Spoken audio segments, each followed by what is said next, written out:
right, start streaming. I think we're live. I think we're going.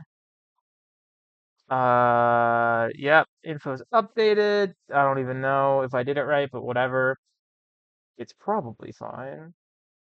Just making sure I can hear myself. Hello, hello. Can you hear me?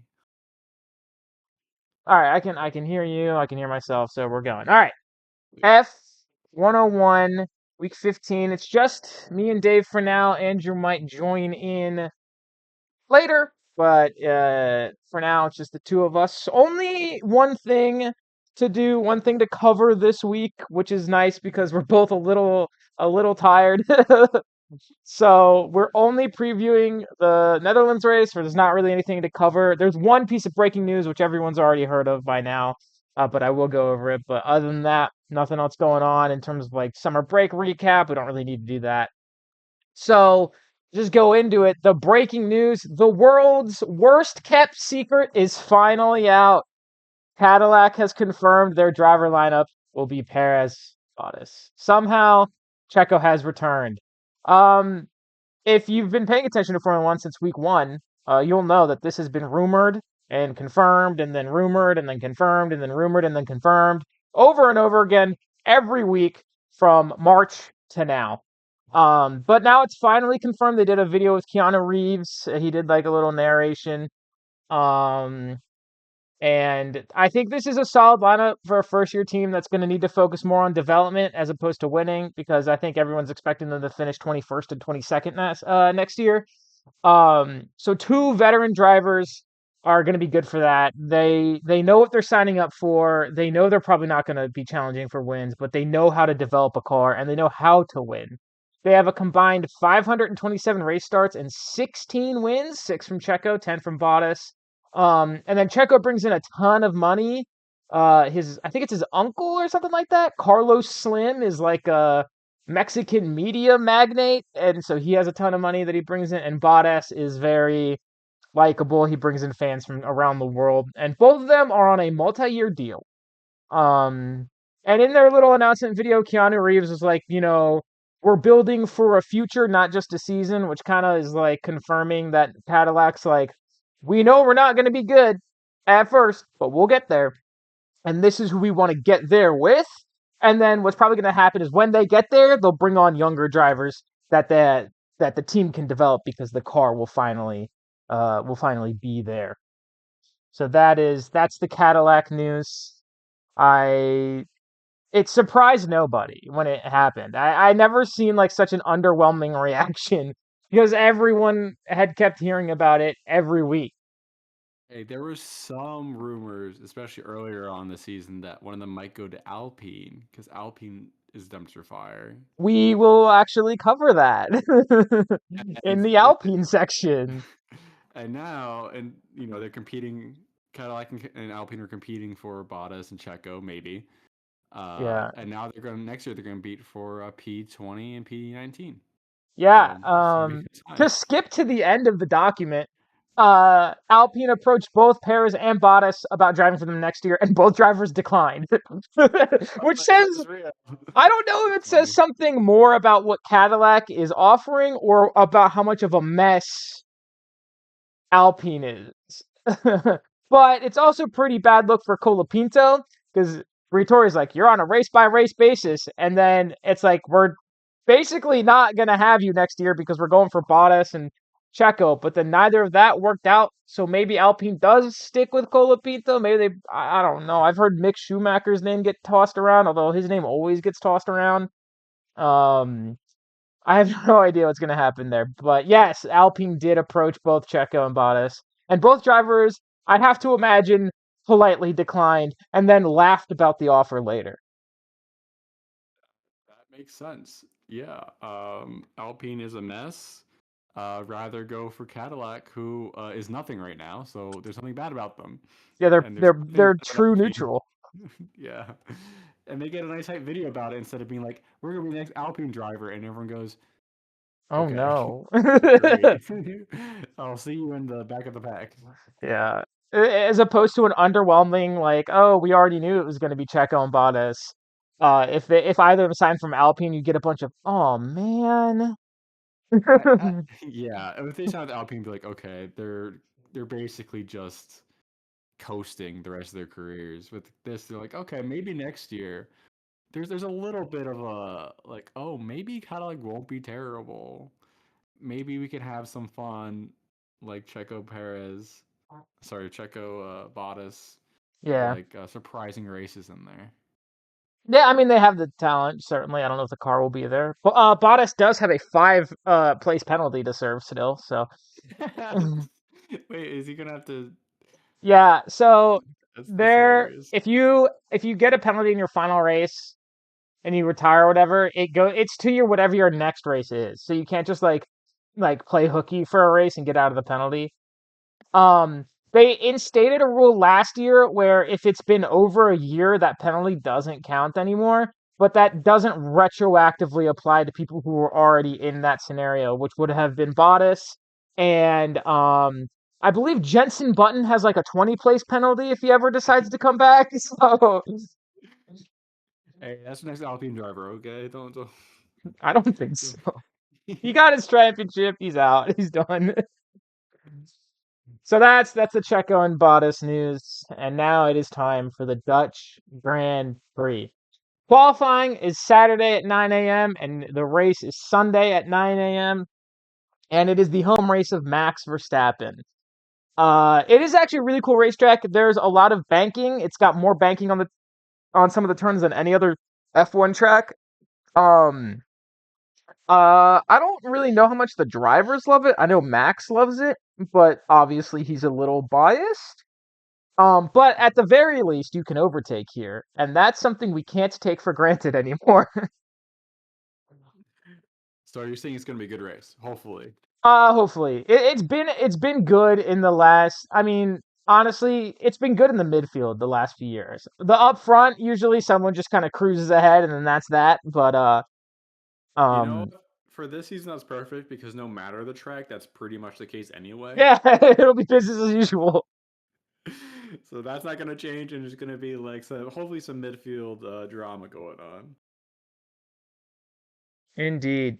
So speaking of, we are back after the summer break, and McLaren looks to continue their dominant year, while Mercedes chases a stumbling Ferrari for second place, and the the battle for midfield continues to heat up.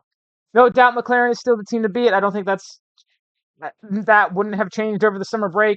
Norris won here last year by a significant margin, which kind of fueled talk about him challenging for the championship that year, which obviously ended up not really happening. It was more media hype than anything else. But he's won here before. There's no reason to say he can't do it again. But he's going to have a hard time to contend. He's going to have to contend with Piastri. He's not going to make it easy. They're probably going to, I hope they race very hard for first place, especially on the opening laps if they qualify well and close. Norris did win last time out in Hungary. That was 4 weeks ago. I feel like the momentum is likely waned where for him, whereas I can see Oscar kind of stewing in this like I should have had that for 4 weeks. Not to say that Norris is going to be like mentally out of it and try and coast or anything. I just think that I just think the momentum from the previous win won't be as significant. Um, I haven't heard anything about any upgrades coming for any of the cars, not McLaren or Ferrari or whoever, but I can imagine most teams have shifted to next year at this point. I think this is kind of like the breaking point. If you're not focused on next year by now, like fully, I don't know what you're doing. Which is bad news, I think, for Ferrari because the car has been really inconsistent and their drivers hate it. Their drivers hate it. Hamilton specifically hate it. Hamilton was on Instagram the other day posting like a Tumblr user. He's talking about like being, and this is direct quote, up against so much both individually and globally. We have to keep going even when it's difficult. This dude is going through it. um, he's so sad. He's the saddest man ever in the Ferrari team, which is crazy because you think that would normally be Leclerc, and normally it is Leclerc, but Hamilton came in and he's like, it's my turn to be the saddest man in the Ferrari team, and now he is. Um, I think Ferrari can do well here, but will they? I genuinely couldn't tell you. Are we gonna see Hamilton cry soon? Is he just gonna cry He's gonna cry in when an he interview? wins. Well, yeah, but I mean, he's not gonna win, He's gonna win so in Monza next week. he's not. He's He's not gonna getting win. this year. He is not getting on the podium. I'm letting you know. At the end of the year, if he doesn't get a podium, is he going to cry in the interview? No, he will in private, but not in the interview. Okay, He's okay. not really like every time he's cried and like on camera and stuff has been joyous. He's a very like when the adrenaline is up, he's kind of like a any all of the drivers are. They're pretty angry losers. But in like when it's all calmed down and stuff, he's always been a good loser. And Abu Dhabi 2021 especially shows that. Well, I'm just saying what Ferrari does to man. What It's Ferrari's done true. to Hamilton so far It is is pretty true. brutal. He'll just get on Instagram and he'll post. He'll just start posting like song lyrics.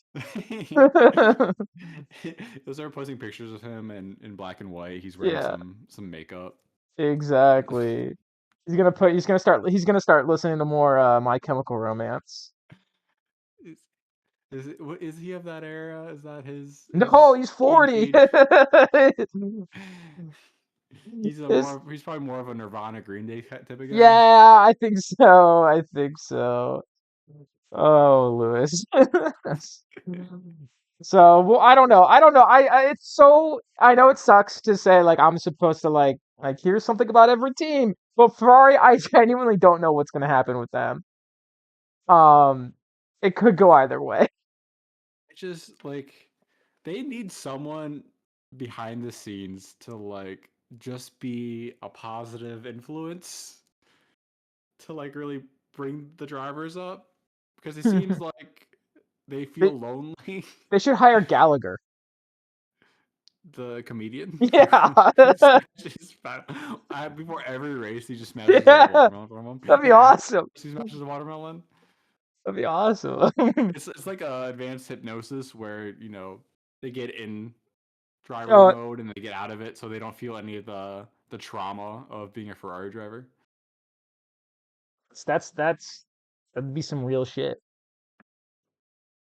He All makes right. severance but just for Ferrari. They need it. If any team needs it, and whoever Red Bull's second driver is. Is it a war crime to do a severance for Ferrari drivers? To Uh, banish I think one honestly, personality to just be a Ferrari driver. I do think the governing party in that would be the Pope. Yeah, gotta be. So take it up with him. He's American, so you can probably catch him at a Cubs game. Yeah, he's probably watched Severance. He knows. Yeah, that's a good. Do you think the Pope has watched Severance? I think the Pope has watched Severance. Well, Do he you think played under. Well, the old one played Undertale. is that real? Well, Matt Pat gave him a copy of Undertale. I don't know. I don't know if he actually played it, but he Oh did give him a no. copy. They did It, this like I forget what the context was, but like the Pope met with a bunch of like influential like people in the media space, and Matt Pat gave him a copy of Undertale. I don't know if the Pope knows how to play a video game. I don't know if Pope Francis specifically knows how to play a video game. No, we're gonna get the first gamer Pope in a couple years here, though. There's a gamer saint that may or may not be canonized soon. Yeah, but that doesn't count. We need a gamer Pope. He's laying the foundation for a gamer Oh, Pope. okay, yeah. I He need the only Pope to get plays. on there and start telling Activision they actually have to try when they make Call of Duty Hey guys, it's not very Jesus-like of you to to be doing this. to take the lazy way out. When you get loot boxes out of video games for Catholicism. Europe already got rid of loot boxes. We're just behind. We All are. right. Moving on from Pope talk. That was the official Pope talk segment of the show. We'll be back He's the next F1 week. driver. He has the Pope Mobile. Okay, We'll be he'll be there. back next week with more Pope talk. Yes, the Pope Mobile. It is in the Cars universe, which implies that the assassination of whatever that one Pope was is canon, which is very funny to think about. And I think in some thematic way, it also means that the assassination of JFK is canon. Well, I think there's TSA in Cars 2, which means 9/11 happened. And there's planes, so you know that. So anyway, moving on. Speaking of planes, here we go. Here's a segue. Originally a company that made planes, Mercedes. Uh, they're Who do not they going have to. planes for? We're not going to talk about that. Don't worry about who Mercedes was making things for in the 30s and the 40s. Mercedes certainly won't make it easy for Ferrari, and Russell is probably going to be. He's going to be looking to continue his form from this year. He's been really good. He's been somewhat consistent. They didn't do great last year, and this could just be one of those tracks where the car suffers. Which does happen with Mercedes. I feel like more than anyone else, Mercedes just has tracks they're like Canada, they're always really good at no matter what. And then there's other tracks where they just suck.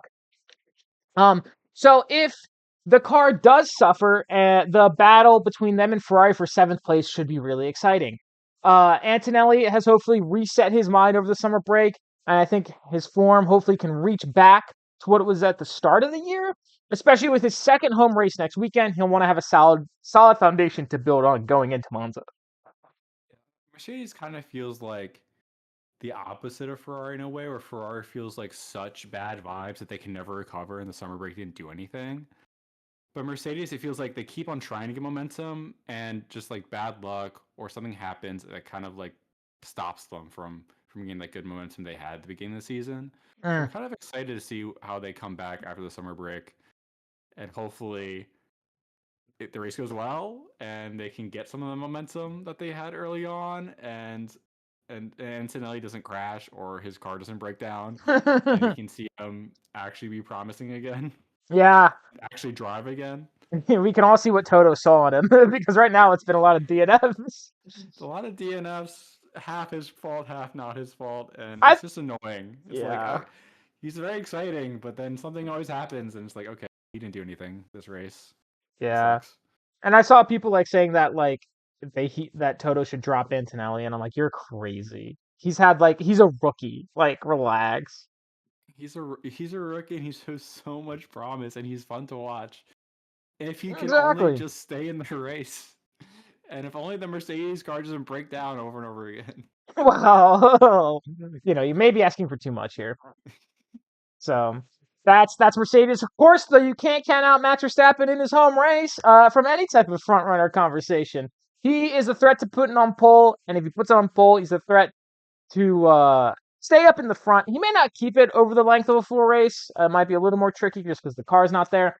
But, over one lap, he knows this place well. He can, and I think probably, maybe likely will qualify on pole. Um, but we'll see how the car reacts to the track. This car has also been pretty track dependent. And if Verstappen and Tsunoda can't get a handle on it during the practice sessions, it could be another long weekend in a long year for the team. I think we'll know Red Bull's outlook after the first practice session. We'll see the first practice session, and we'll see if they struggled or not. And if they really struggled, then we'll be like, okay, it's going to be one of these weekends. But if they didn't, then, we can have Max up there causing havoc for the McLaren boys, which is always exciting. Yeah, this is another team that I think I hope benefits from the summer break, because Sonoda has just vibes wise just crashed and burned Yeah, throughout his entire stint at Red Bull. So maybe he can get a little bit coming into this, and then Max, ever since the incident, like a month or two ago, oh, in Spain. in Spain, he hasn't been that threat that he was earlier on the season. Hmm. It kind of feels like he lost the edge. Like for a long time, he was in the news for every single race, and then he kind of hasn't been that. He hasn't been that controversial driver that's really been driving all the drama in F1. So maybe we see that Max again this weekend after a little bit of a break, a little bit of a time away from Yeah. everyone being mad at him for Spain. Well, he fell out of the news also when the contract drama. He was like, "I'm staying with Red Yeah. Bull," and then everyone was like, "Okay, we're done with you." We don't need you anymore. We'll talk about something else, I guess. And the something else was nothing. Well, there's something else was more Cadillac rumors. Ugh. I don't care about that. But That's not. and you've touched on this. You said these teams needed the summer break, Red Bull and Ferrari. But I think if any team needed the summer break, it was Williams. They were spiraling at the end of the first half, man. They were going through it. The Albin was like entering into a new hell dimension every time he got into the car. The cars were blowing up. The drivers weren't doing well. It was just a mess. They've had some bright moments in there, of course, don't get me wrong, but overall I think it's been disappointing. So they'll be refreshed. The mechanics will be well rested and praying the reliability issues won't resurface or have been solved. Williams did not do great here last year, admittedly, but this year's car is way faster, and points I think should be the expectation for at least one of their drivers, probably Albin. Um, but they really need a double points finish to help alleviate some of the pressure coming from the teams behind them in the standings. I don't think the standings are going to. I don't think they're losing fifth place this weekend. I think it would take a miracle for that to happen. Like it would. I think it would actually take Sauber to win and Williams not to score at all in order for them to pass them. So they're still they've got a lead, but the pressure's got to be mounting. I'm sure. Fifth place is no longer for them as secure as it was at the start of the year. Yeah, they're basically only in fifth place because it's still competitive between the midfield teams. Like it's not like Kick Sauber is just the only team that has kind of come up. Aston Right. Martin's also come up taking a lot of the points, and Racing Bulls is always there, kind of taking a point here or there. And then Haas and Alpine, we don't talk. They're not. They're the bottom two teams. They don't even count anymore. Um, but it's really interesting how bad vibes the P2 Yeah. through P5 teams are at the end of this at the end of this summer stint here. And then you have P6 and P7 over here who had good vibes. And I guess we'll get into that of they might not benefit from the summer break because they were, making some noise at the end in Well, these past few weeks. I think everyone can benefit from the summer break, even if you're doing really well. It's a nice time to reset. You get a little, you get some time off from all the travel, and it's definitely more for the mechanics and the other people in the team who aren't millionaire drivers who can do whatever the hell they want. So it's like dad finally gets to come home for a few weeks. So, I think the summer break is more. I think it's better at.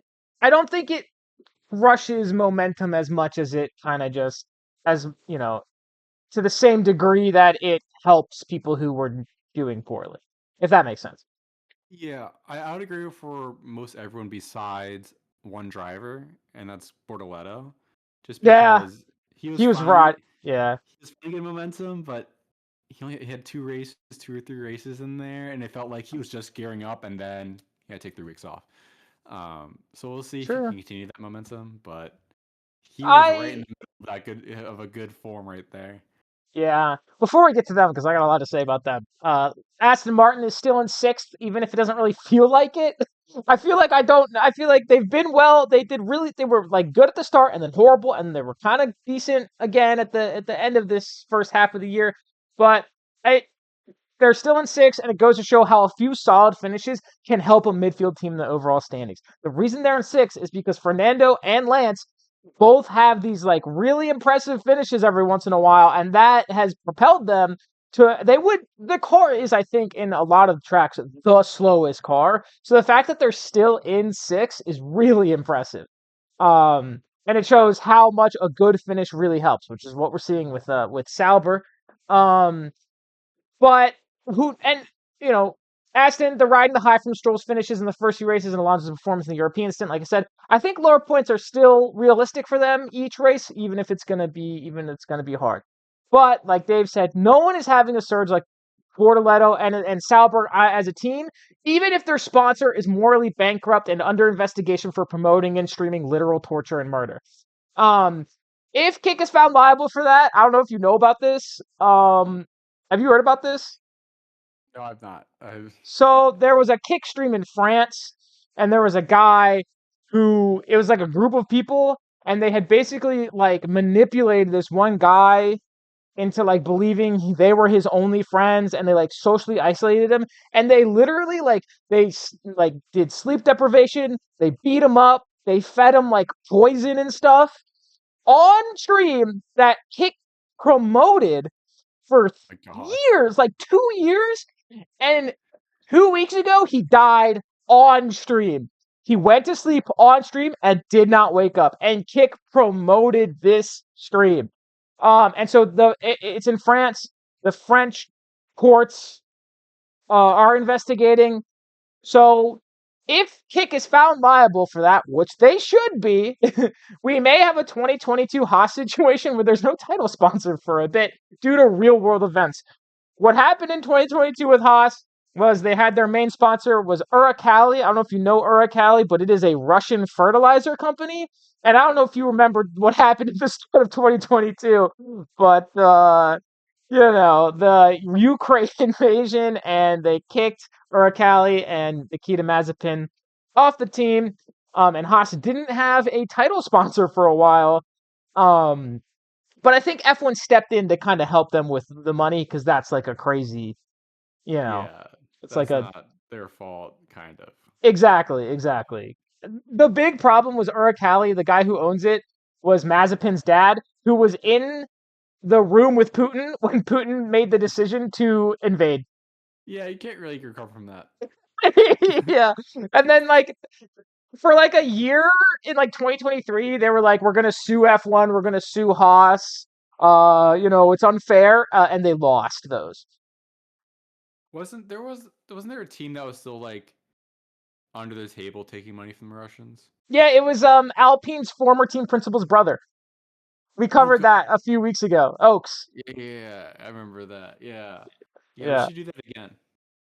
I want my team as morally bankrupt as possible. Well, you know what? Maybe one time during the winter break, we'll go through all of the morally bankrupt sponsors. Well, we'll look through every sponsor of this year's cars, and we'll see. Yeah, I've seen a couple YouTube videos about some morally bankrupt sponsors and some just actual scams. Oh yeah. Uh, What? So so yeah, maybe I should become a kick VCarb's supporter. VCarb's title sponsor is Cash App, and I don't know about you, but every person I know who uses Cash App is a criminal. I use Cash App. Nate, I'm sorry. I'm sure you've committed tax fraud, either on purpose or by accident. Oh. I worked with a lot of guys at Coke who exclusively use Cash App and nothing else, and all of them were criminals to varying degrees. If you So use that, you're a narc. old and probably still a criminal. Yeah, and if Also you use Zelle. and if you use Venmo, you're between the ages of 20 to 30 And still a criminal. and a criminal. I use that too. Nate, you're in the gig economy as well, so it's different for you. All right. And that's because you're in the gig economy, probably didn't file your taxes correctly. Let's not bring that up. All right, we don't need the You know what? Actually, the IRS is being gutted anyway, Nate. You're fine. Cheat on your taxes all you want. For the rich, Nate, you have to make enough money to not be investigated. Oh, I'm so broke. They literally don't care about me. It's like he's there. Yeah, he's too low for them to care. Except that is the wages. What wages? Yeah, exactly. It's okay, Nate. We love you, even if you are a criminal who uses Cash App. What was I talking about? Oh yeah, Kick. Yeah. So they might. I don't know what's gonna happen with that. I hope that Kick is found liable because they totally should be. I don't know what happens with that with the team, but whatever. They're getting. Isn't the Kick Sauber's not getting a new car. Well, they're becoming Audi. Team. Oh, they are. Yeah, they're becoming Audi. So do you think Audi just? I don't know if it's along their own title sponsor. I don't know if it's Kick Audi though. I don't know if it's going to be Stake Audi or Kick Audi or whatever the hell. Yeah, maybe they'll just bring along their own title sponsor anyway. Hopefully, so maybe just get the ugly green Kick out of here. The German Nationalist Party. Yeah. Yeah. They're Russians, but they're Belarusians, so it's yeah. Oh man, we'll have the Hungarian Prime Minister involved somehow. Anyway, regardless of the Kick situation, I don't think it really will affect Bortoleto and Hulkenberg's performance. They are on a tear. They can pass Aston Martin in the standings this week because they're only 1 point away, and both drivers are in top 10 contention. I think, no doubt about it. Behind Sauber's V-Carb, they've had a very up and down year, as we've kind of mentioned. Lawson scored in Hungary. Hadjar was just outside the points. So we can't count them out of the points. And they need to keep making gains because Sauber is also making gains. So V-Carb needs to kind of match them. They also kind of need Aston Martin to keep messing up. And that'll help V-Carb standings overall on the team. Because if V-Carb can keep scoring little by little and Aston Martin will stop scoring, then they could overtake them in the points as well. Below them in ninth place, Haas. They just need to get a handle on the goddamn car and put in more consistent performances. This is nothing against the drivers. This is just that the car is very unwieldy. I don't know if they'll improve from ninth at this point. It's not impossible. One crazy race could do it. Both drivers have speed. They just haven't been able to show it recently. And unfortunately, I don't know if this is the race for them to do so.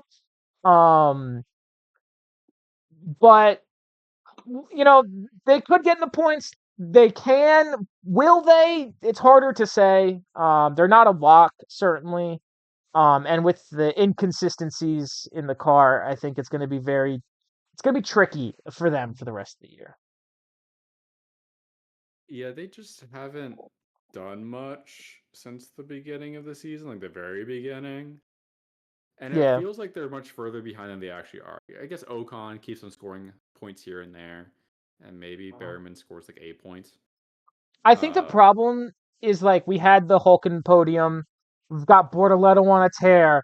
You have like Fernando getting like whatever it was in Spain, and like you have these headlines, and then Haas isn't in any of them. I think the big thing is if you look at the driver standings, Ocon is the 10th. He's in the exact middle. He's the 10th driver. He's ahead of both Aston Martin drivers, and you just don't hear about him having good performances. He just gets like P8, P7, scores them enough points to kind of keep in the midfield contention, but nothing newsworthy. He's just kind of there. And I don't think the car's going to get any better because they've definitely shifted all of their focus to last year a while ago. So or to next year. Haven't done that. Ferrari was the only one who was still actively bringing in major upgrades. Yeah, I was gonna say Ferrari. It's just Ferrari and McLaren doesn't need to do any upgrades, right? They're fine. Red Bull isn't either. I think Red Bull was bringing in minor upgrades, but nothing crazy. Ferrari brought in a whole new suspension. Yeah. So he's competing for second in constructors, I guess. Yeah, that's true. That is true. And McLaren, or not McLaren, Mercedes has definitely the ability to catch them.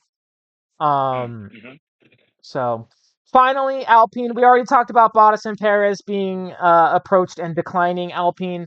Colapinto, we mentioned, is on a Briatore is like every chance he gets, he's like race by race basis.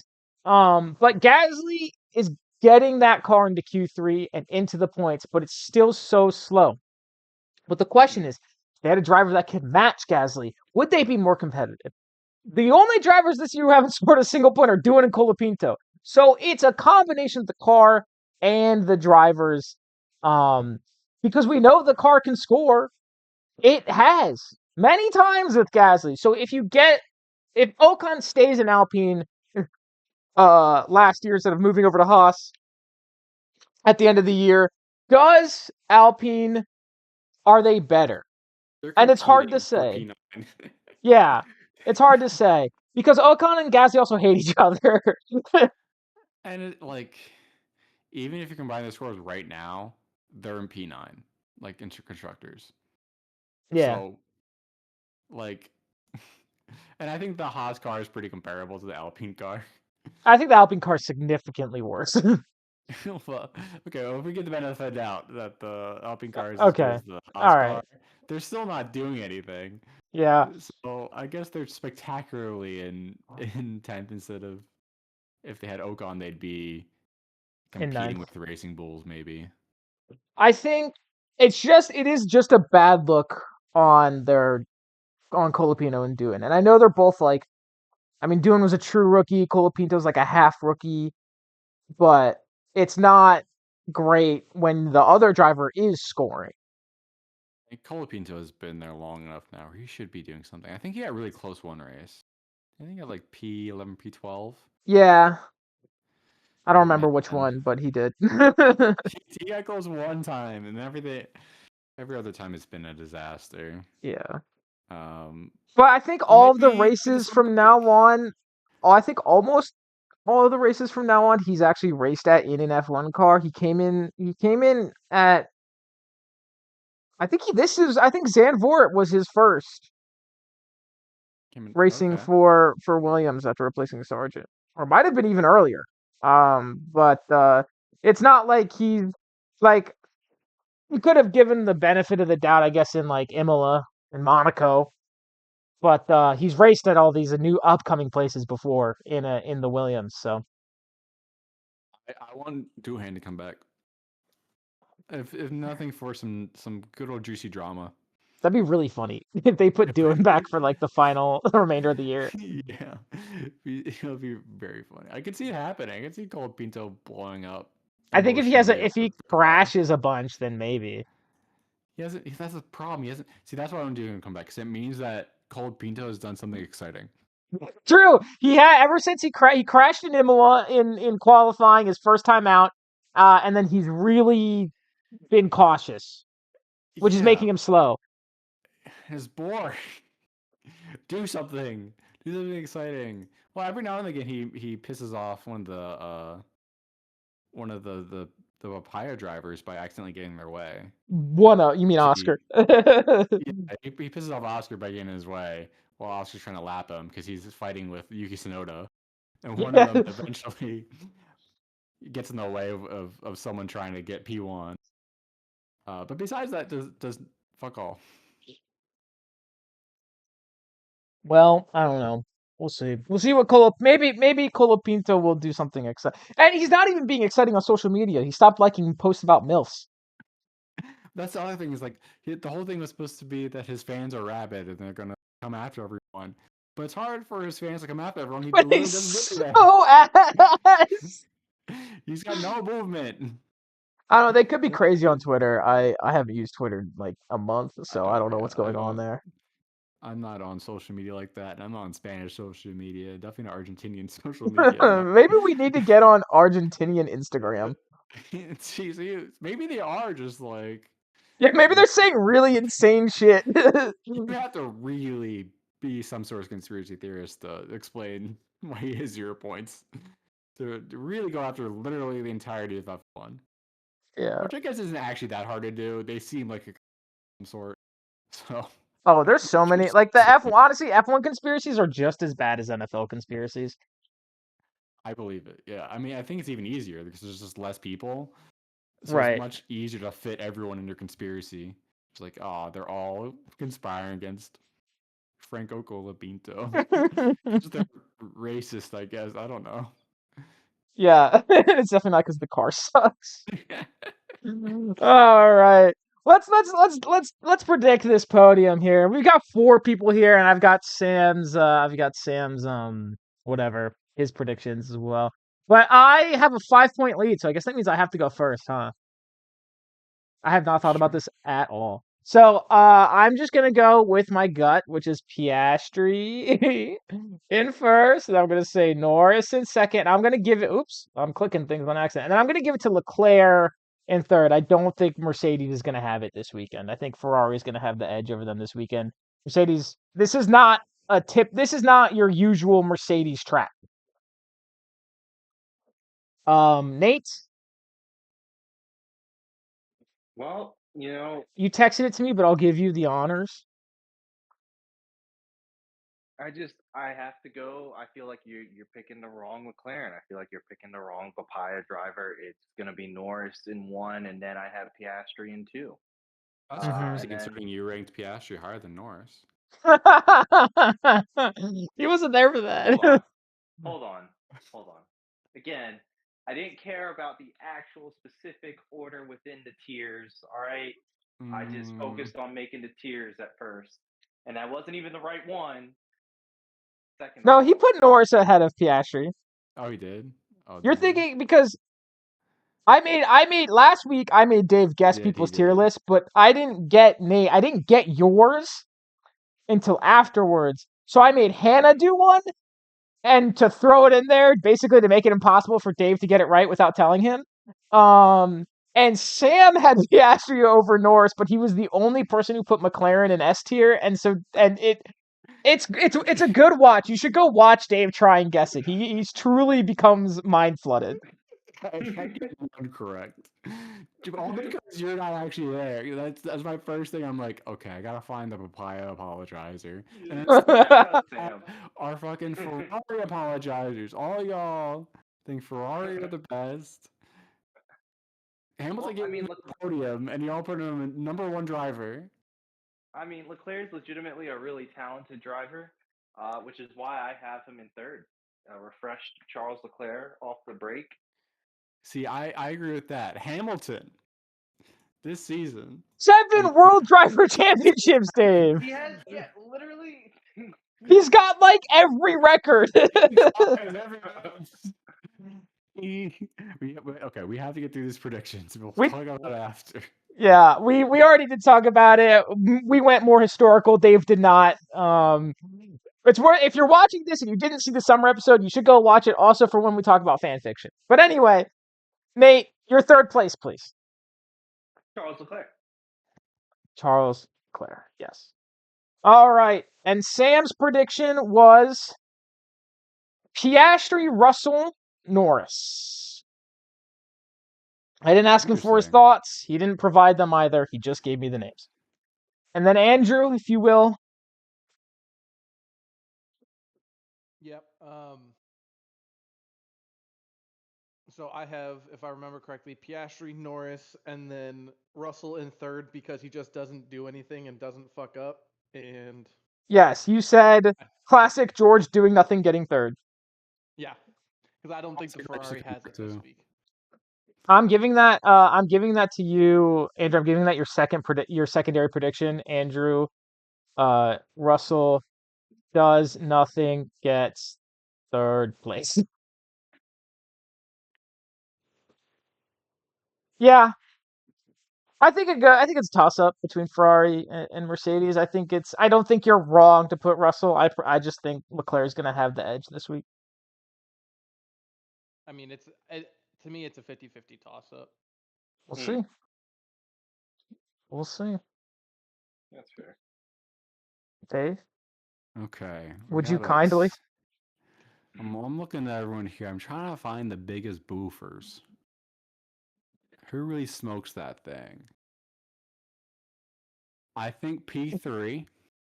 Do you want I know I can give you 2 drivers who smoke hookah together. Like on the reg. For the weed. Oh. And a lot of these drivers look like they smoke a lot of that marijuana. To be honest. So this is kind of hard. And I think I'm partially picking this person because he's wearing green. Okay. Gabriel Bortoleto. Okay, He's in the circle. He's puffing and passing. Okay. P2. I want to pick Lance Stroll, but I'm not going to. I thought you were going to. Cigarettes. Lance Stroll does not smoke weed. So Liam Lawson, also cigarette smoker. Pierre Gasly, cigarette smoker. Well, that's just because Pierre's French. Whoa, wait. You're telling me Lance doesn't smoke weed for management? Lance looks like the most stoner on the grid. I'm sorry. Yeah, but he does. But I think he's a cigarette guy. Nah, dude, he definitely has medical. He's Canadian. Also, pick Lance Stroll for too many things. It's true. He has picked Stroll a lot. I pick Lance Stroll because he looks most like that caricature. He's the only one who looks like the whole grid, and some of the other grid kind of fits different stereotypes. I already know my P1, but let me try my P2 here.